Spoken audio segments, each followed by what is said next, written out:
स्वराज्याचा आर्थिक कणा इथल्या मातीवर आणि या मातीशी जुळलेल्या शेतकऱ्यावर अवलंबून होता. शिवकालीन कृषी व्यवस्थेचा आत्मा म्हणजे गावगाडा आणि गावगाड्याचा केंद्रबिंदू म्हणजे शेतकरी. शिवकालीन कागदपत्रांमध्ये शेतकऱ्यास कुणबी, रयत अशा नावांनी ओळखलं जातं.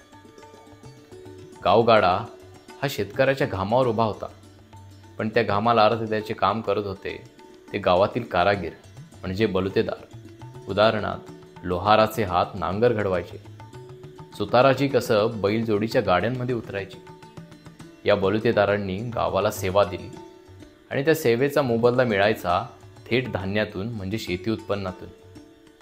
शेतकरी जे धान्य पिकवायचे त्याचे 3 हिस्से व्हायचे, एक स्वतःसाठी, दुसरा बलुतेदारांसाठी आणि तिसरा स्वराज्याच्या महसुलासाठी.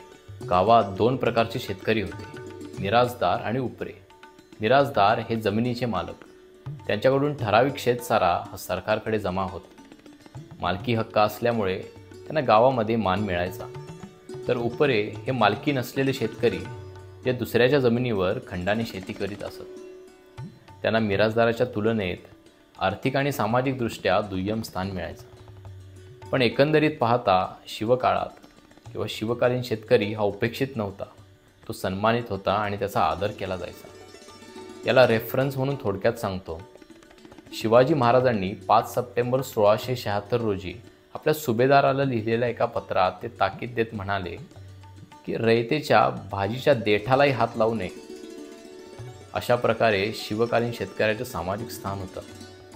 तो कालखंड जरी धामधुमीचा असला तरी रयतेस शांतता आणि संरक्षण हे गरजेचं होतं आणि ते त्यांना शिवाजी महाराजांनी दिले, शब्दातून आणि कृतीतूनही. धन्यवाद.